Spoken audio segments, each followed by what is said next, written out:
सत्संग जी, प्रेम से कहना।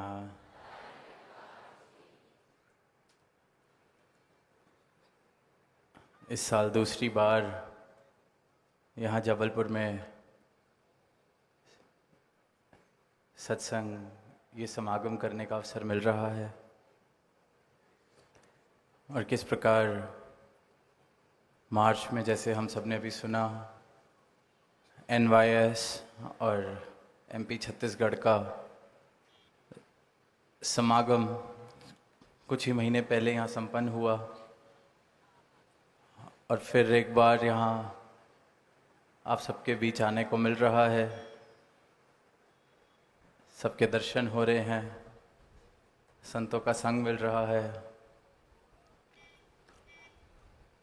तो भाव, उद्देश्य, कहने वाली बात, सुनने वाली बात, जिस बात का मूल है वो सिर्फ एक, कहने के तरीके बदल जाएं, उदाहरण जिनका उपयोग किया जाए वो बदल जाएं, जिन संतों की वाणियाँ उनको आधार लेके जहाँ ये आवाज़ दी जा रही है वो बदल जाए, भाषा बदल जाए, पर बात एक ही, और वो बात है इस एक की, इस एक सत्ता, इस अविनाशी परमात्मा की, इस सत्य की, जो सत्य आज भी सत्य है, कल भी सत्य था और आगे भी सत्य रहने वाला है। और इस सत्य के अलावा, इस सत्ता के अलावा जो कुछ भी नजर आ रहा है उसने अपने समय के अनुसार या तो उसमें बदलाव आएगा या उसका विनाश होगा। सदैव रहने वाला जो इस आंखों से दिख रहा है, महसूस हो रहा है, कुछ भी नहीं, सिर्फ एक और एक, ये परमात्मा। इसलिए इसे सत्य कहा गया है क्योंकि इसमें कोई फेर बदल नहीं है। इसमें युगों के अनुसार, घड़ी के समय के अनुसार, किसी भी आधार पर कोई फेर बदल नहीं हो सकता। इसलिए फिर वो बिल्कुल सटीक बैठती हैं जो हम पढ़ते हैं वाणी में, आदि सच जुगाद सच, है भी सच, नानक होसी भी सच। आदिकाल से सत्य है, आज है सत्य तो आदिकाल से सत्य है। ये जितनी सृष्टि दिख रही है, इसका जब ये रूप नहीं भी था तब भी ये सत्ता तब भी सत्य थी। आज ये रूप है तब भी सत्य है। एवोल्यूशन के बारे में हम पढ़ते हैं कि आज जो रूप हम इंसान का देख रहे हैं, कितने लाखों करोड़ों साल लगे हैं प्रोसेस ऑफ एवोल्यूशन, साइंस में जिसे पढ़ा जाता है, ये स्पीशीज़ को इस तरह इवॉल्व होने में। तो ये ऐसा नहीं है कि ये इंसान आज इस रूप में है तो ये सत्ता सत्य बन गई। जब कुछ भी जो नज़र आ रहा है नहीं था तब भी ये सत्य था, आज भी ये सत्य है और आगे भी, चाहे ये सृष्टि जिस रूप में दिख रही है इसमें जैसा भी परिवर्तन हो जाए, ये रहे या ना रहे, ये सत्य सत्य रहने वाली है, हमेशा हाजिर रहने वाली है। इसलिए सिर्फ सत्य इसे कहा जा सकता है। बाकी जो कल नहीं था, आज है और कल नहीं होगा, वो क्षणिक है, क्षणभंगुर है। और जब इंसान अपने जीवन में देखता है जो कुछ भी वो बटोर रहा है, जो भी उसके पास है, जिस चीज़ के लिए वो भाग रहा है, जिस चीज़ के लिए जीवन जी रहा है, जिस चीज़ के लिए सुबह उठ रहा है, जिस कार्य के लिए सुबह उठ रहा है, जो भी कर रहा है अपने जीवन में, इंसान अगर थोड़े ध्यान से देखे तो वो देख लेगा कि वो सारी की सारी चीज़ें, उसमें से कुछ भी ऐसा नहीं है जो कल की गारंटी हो, जिसकी कि कल होगा।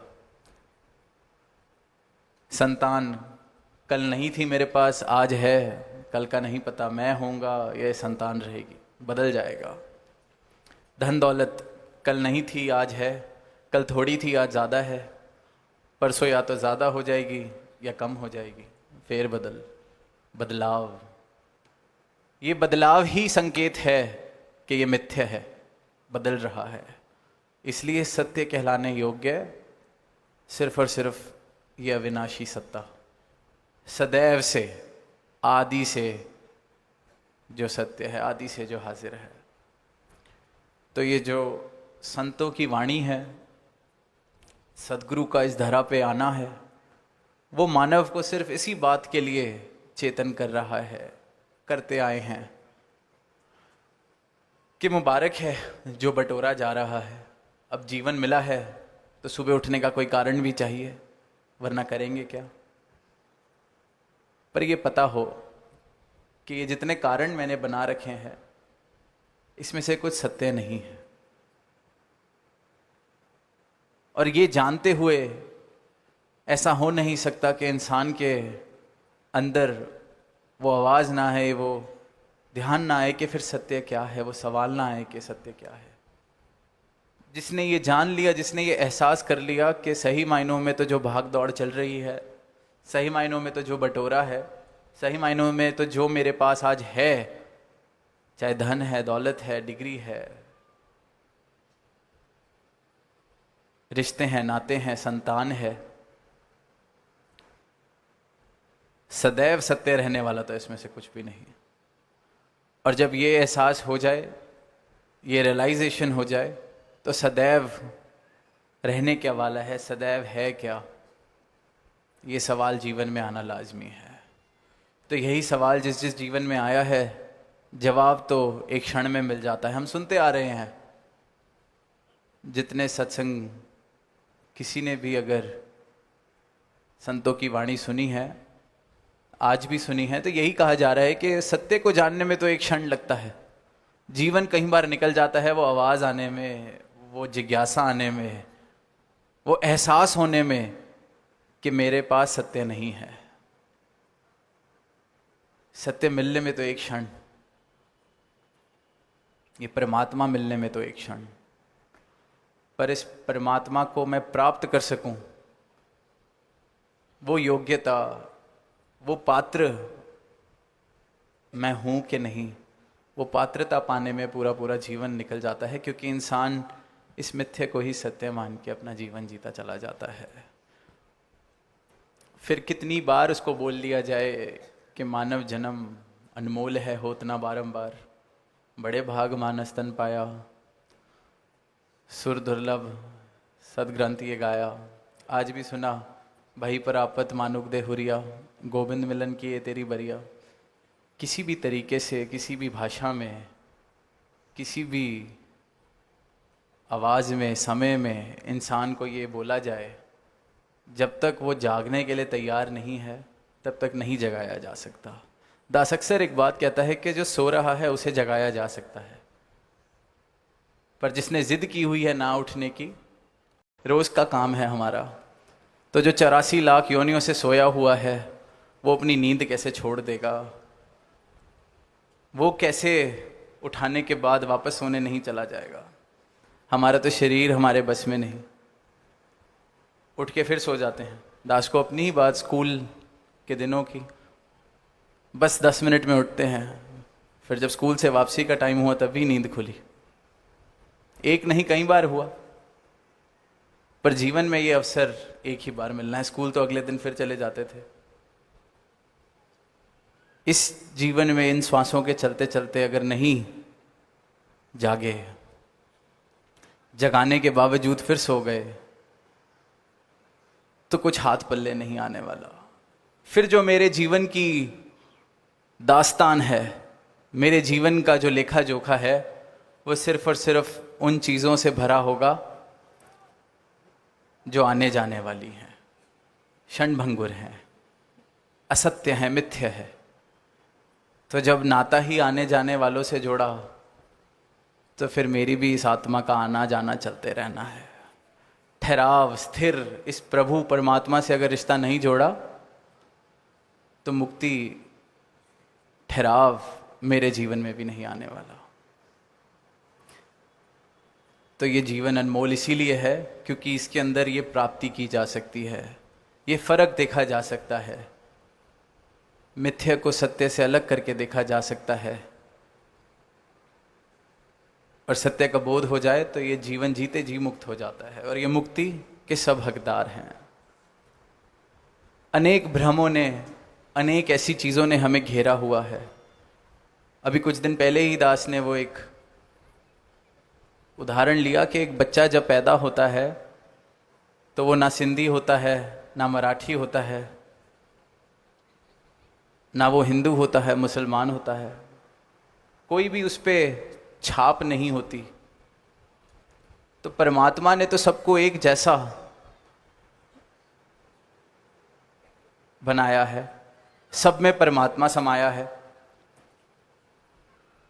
अब कोई हिंदू घर में पैदा हुआ बच्चा, उसको गोद कोई क्रिश्चियन ले ले तो उसकी परवरिश अगर ईसाई धर्म के अनुसार होने लगे तो वो खुद को क्रिश्चियन मानेगा। तो फिर ये जो धर्म, मज़हब, संप्रदाय, ये सब इंसान के बनाए हुए हैं। कोई सिंधी परिवार का बच्चा, गोद उसको किसी मराठी परिवार ने ले लिया तो वो मराठी बोलेगा, उसको नहीं पता होगा सिंधी क्या होता है। तो ये सिंधी, हिंदी, मराठी, बंगाली, ये भाषाएं, ये सब हमारी बनाई हैं।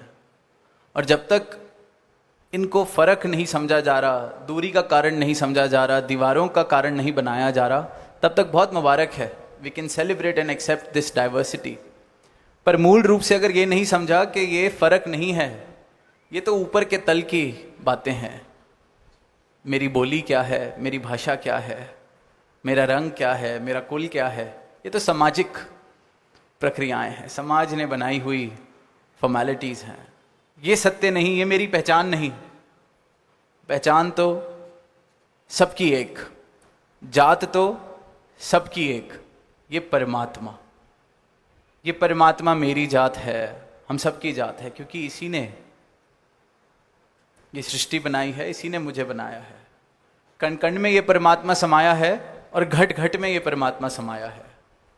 ये ऐसा नहीं है कि मराठी बोलने वाले के घट में कोई और परमात्मा समाया है या कोई और सत्ता समाई है, पंजाबी बोलने वाले में कोई और सत्ता समाई है। सब में एक, ये एक सत्य, ये एक अविनाशी परमात्मा बस रहा है, कोई फर्क नहीं।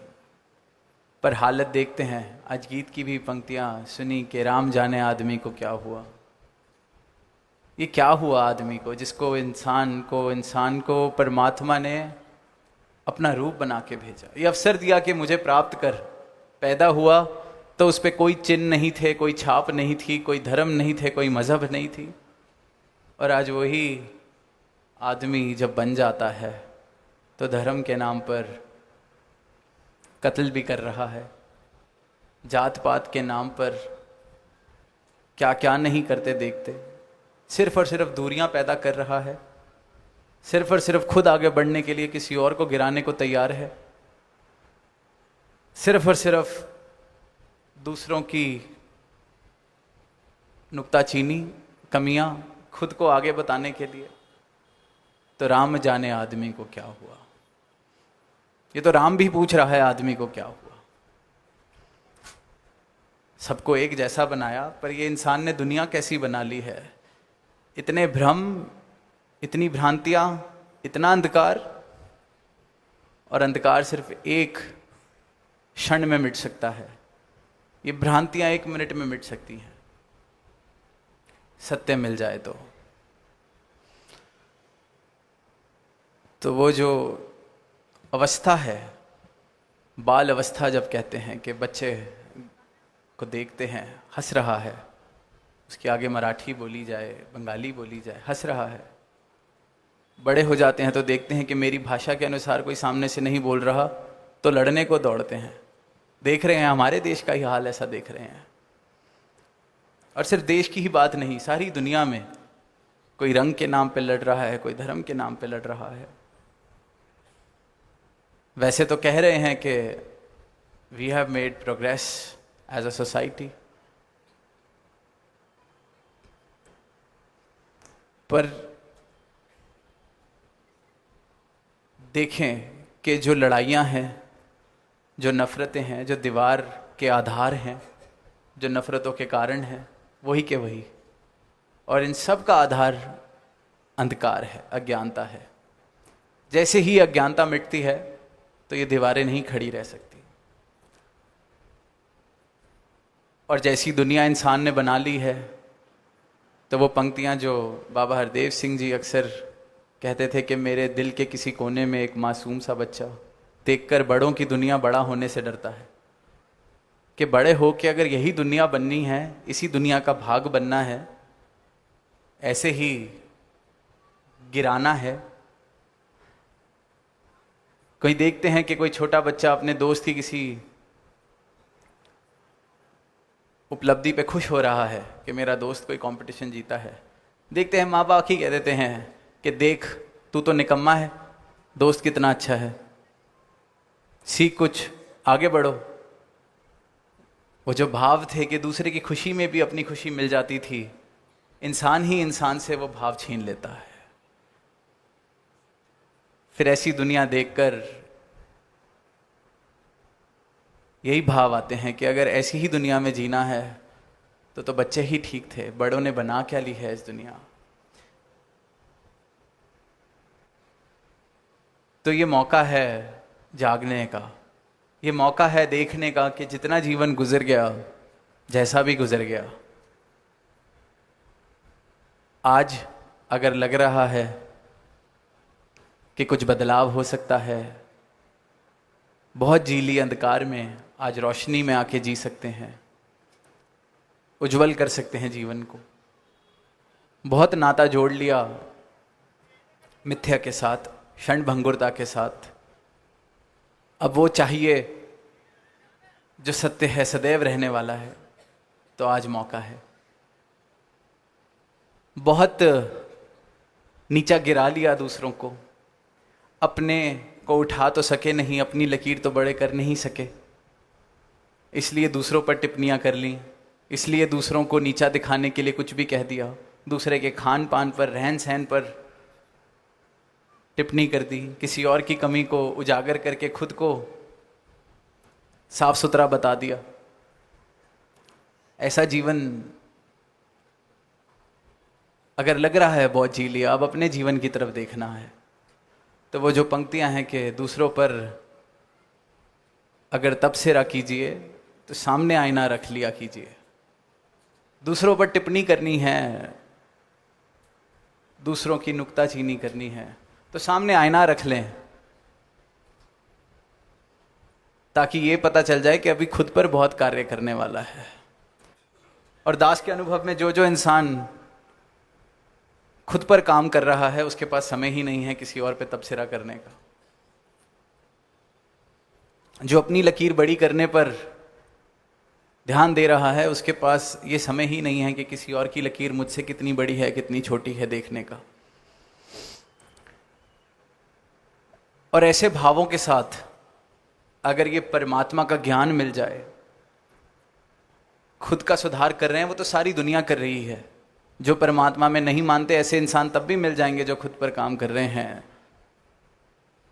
पर अगर ये भाव हो कि अपनी ही लकीर बड़ी करनी है और उसके ऊपर ये सत्य भी मिल जाए, ये परमात्मा भी मिल जाए, जीवन में भक्ति भी आ जाए, तो ऐसा जीवन फिर मुबारकबाद का पात्र बन जाता है। ऐसे जीवन में फिर आनंद ही आनंद है। क्योंकि हो सकता है कि अपनी लकीर जब मैं बड़ी करने का प्रयास कर रहा हूं और मेरे मुताबिक मुझे रिजल्ट्स नहीं मिल रहे, परिणाम वैसे नहीं मिल रहे जैसे मैं चाहता हूं, तो इंसान हताश, फिर संघर्ष, फिर शिकायत, फिर शिकवा, और वहीं खुद पर काम कर रहा हूं, अपनी लकीर बड़ी कर रहा हूं, और ये परमात्मा भी मिल जाए, ये सत्य भी मिल जाए, तो ये पता चल जाता है कि ये तो काम चलाने के लिए ये जीवन में समय काटना है, इसलिए ये खेल है। सत्य मिल गया है तो वो इंसान समर्पित हो जाता है, भक्त समर्पित हो जाता है। जो तेरी रजा, लकीर सबसे बड़ी कर दे तो भी तेरी लकीर, लकीर जितनी आज है उतनी ही रह जाए तो भी तेरी लकीर। किसी और की लकीर अगर मुझसे बड़ी है तो वो भी तेरी ही बनाई हुई लकीर। तो मेरी लकीर या किसी और की लकीर में क्या ही फर्क है। खुश अगर कोई और हो रहा है उससे मुझे खुशी मिल जाए, ऐसा जीवन अगर आ सकता है वो तभी आ सकता है जब सब में इस परमात्मा के दर्शन हो। ये फर्क ना लगे कि मैं अलग हूं कोई और अलग है। अगर मुझ में ये परमात्मा बस रहा है, सामने वाले में भी यही परमात्मा बस रहा है, तो मूल रूप से तो एक हो गए। आज देखते हैं कि एक छोटा सा पौधा वो भी इस परमात्मा का बनाया हुआ, और कोई ऊंचे से ऊंचा पेड़ वो भी इस परमात्मा का बनाया हुआ। तो किसे छोटा कहें किसे बड़ा कहें, पौधे को छोटा कहें या पेड़ को बड़ा कहें, दोनों में ही ये परमात्मा है। दोनों को बनाने वाला ये परमात्मा है। इसी प्रकार इस एक की खलकत सारी है, कोई ऊंचा नहीं कोई नीचा नहीं, इक्को नूर है सब दे अंदर, नर है चाहे नारी है। नर नारी के ही भेदभाव से हम ऊपर नहीं उठ पाते। हमें लगता है कि कोई समाज में हम कितनी कुरीतियां ऐसी देखते हैं, खासकर जहां बोला जाता है कि बड़ा पुरुष प्रधान समाज है, पेट्रियार्कल सोसाइटी है, क्योंकि फर्क है, ऊंच नीच का फर्क है। तो ये फर्क मिट जाते हैं जब ये एक नज़र मिल जाती है। इक्को नूर है सब दे अंदर, नर है चाहे नारी है, ब्राह्मण खत्री व शहरी जन, एक दी खलकत सारी है।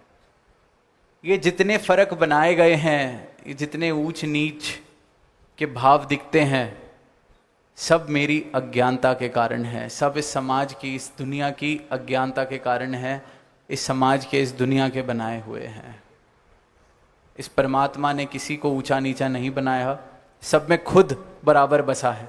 ऐसा नहीं है कि मुझ में ज़्यादा परमात्मा है, सामने वाले में कम परमात्मा है, बिल्कुल भी नहीं, सब में बराबर है। फर्क सिर्फ इतना है, ब्रह्म ज्ञानी इस बात का बोध कर लेता है, और जो अज्ञानी है, जिसको ये बोध नहीं है, उसको इस बात का मूल नहीं समझ आता कि वो इस परमात्मा की ही अंश है। बस यही फर्क है। आत्मा मेरी खुद को शरीर मान के रह रही है, इतने अंधकार में जीते जी 84 लाख योनियां बीत गईं, खुद को शरीर मान लिया। जब ब्रह्म ज्ञान मिल जाता है, इस आत्मा को परमात्मा के दर्शन हो जाते हैं, तो अपना भी मूल रूप पता चल जाता है कि मैं जड़ नहीं, मैं भी इस चेतन सत्ता की ही अंश हूं। बस यही फर्क। परमात्मा किसी में कम ज्यादा नहीं बसा हुआ कि जो दिन में 10 घंटे सजदे करता है उसमें परमात्मा ज्यादा बस गया, जो मंदिर मस्जिद कहीं नहीं जाता उसमें परमात्मा नहीं बसा हुआ। हर एक में।